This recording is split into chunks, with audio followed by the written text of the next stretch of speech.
Hey guys, it's Jeremy here at Metal Music Meltdown, back with another video. What we have to today, guys, is another album review. The second album from this week I really wanted to kind of check out and review. It's none other than the latest solo album from Tremonti, entitled The End Will Show Us How. Also just released on Friday, the 10th of January.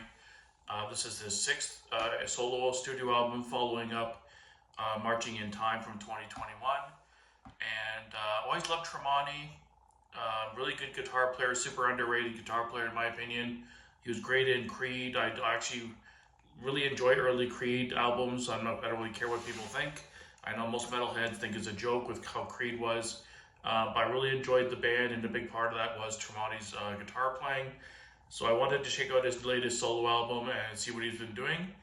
So again, this is his sixth studio album. It's got 12 tracks, 56 minutes in length, so a pretty long one.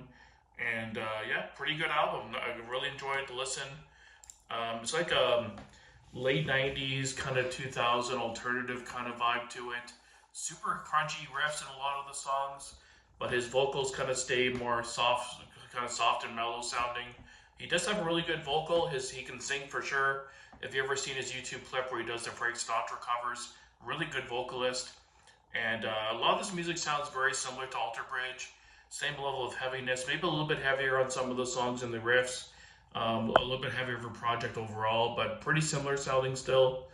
Like I said, 12 tracks. The opening track, The Mother, The Earth and I, really good opening track, catchy chorus. Even the verses on this album are really sing-along, and he's got a great vocal that carries it. Sometimes I wish, though, a lot of the songs were kind of conflicting in my ears, because the songs would open with like some really, really crunchy, heavy guitar riffs. And like, yes, he's gonna do like a full-out metal song, but then when his vocals kick in, it's more of a softer tone, and more of like a commercial kind of just hard rock kind of vibe to his vocal. So it kind of takes the heaviness instantly from up here down a notch down to here, because the softness in his tone doesn't match the hardness and crunchiness of the guitar riffs. So it's kind of a conflicting sound in a way so at times. But overall, a really good listen. There's not really any weak tracks on the album. Some of the tracks had some really, really crunchy riffs. The opening track had some good ones. One More Time had some really, really crunchy riff at the beginning. And what else? There's another song here, sorry. It was I'll Take My Chances was another song that had some really crunchy, hard riffs. Part of me kind of wishes he would put out like just a balls out metal record. One that's like either metalcore, where he writes these really crunchy, aggressive riffs, and then he does the clean vocals in the band, and he invites maybe a second vocalist to do growls or something. That'd be pretty cool. Either a metalcore album, or maybe even a melodic death metal album. If he's more than capable of writing a death metal style riff or a metalcore riff, like super heavy and crunchy. And then he's really good at writing melodies and guitar harmonies as well. He's got all the tools there. He's got a really good clean voice for that kind of music.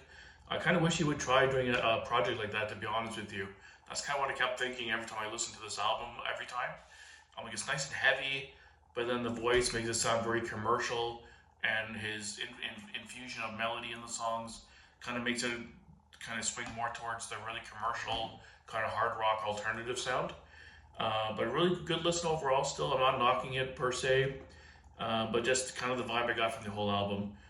Production was really good. Guitars were heavy, in your face. The drums were really punchy and heavy as well. I really like the drums in this album. His voice is in a good spot in the mix. It's not too forward, it's not too far back. Everything is pretty well balanced. Like I said, I just wish he had a little bit more grit in his voice, a little bit more aggression. The heaviness in terms of the guitars and stuff kind of remind me of a band like Breaking Benjamin or something. It's not like metal per se, but it's like more of a heavy alternative music. I could definitely see a lot of these songs be playing on like a top 40 radio station. It is very commercial sounding still, very polished, but just has some of those super heavy riffs that kind of make me wish he would kind of string it more into that direction and go a little heavy. But overall, really solid listen, not really weak tracks. Like I said, I like the standard tracks that had kind of the heaviness, more heaviness to them. Like the opening track, One More Time, I'll Take My Chances was a really good tune.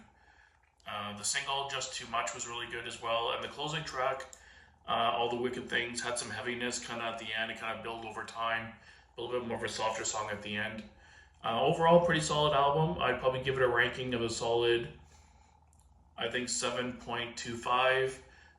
It's a good hard rock slash alternative album.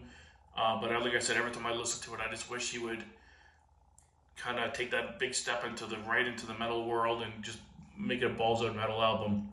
But he's a really good guitar player. He's got some really good vocals. All the tools are there. You'll like this album, guys. It's a really good listen. And yeah, I really enjoyed it. So thanks for watching, guys. Stay tuned for more reviews coming up in the next couple weeks. And keep it metal.